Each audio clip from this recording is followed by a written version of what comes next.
Hello and welcome back to another video on Unpack Technologies. In this video, I'm going to be taking you through the steps on how you can reset your Windows 10 PC to its factory settings.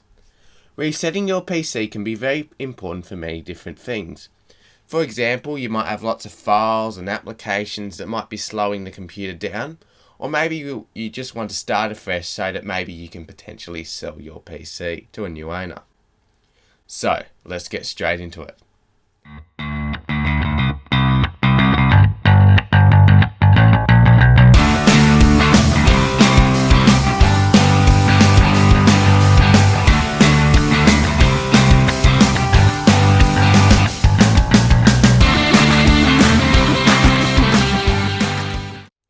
So to start off, we're going to go to the reset page in settings.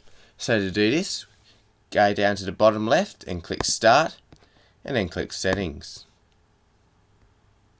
Now you go to the section that says update and security, and then on the left hand side you can go and click recovery.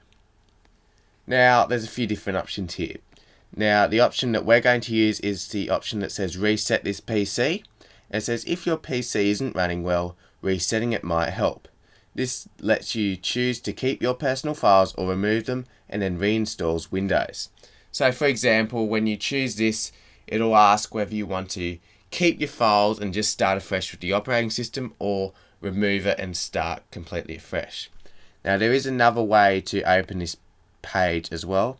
If you go down to the type here, the search box, you can type in reset and then it comes up with reset this PC. Click enter and it opens up the same page. That's just a quicker way to get to it.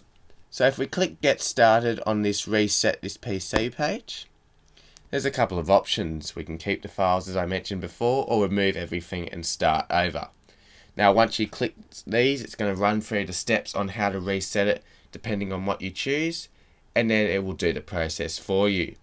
Once it's reset, it should reboot a couple of times, reinstalling the operating system, and then it will ask you to set up the computer like it's brand new. So yeah, that's a really simple and easy process on how you can reset your Windows 10 PC to its factory defaults. Hopefully this was helpful in getting your PC reset and working better once again. Thanks for watching this video on Unpack Technologies. As usual, don't forget to leave a like, comment and subscribe, and I'll see you all in the next video.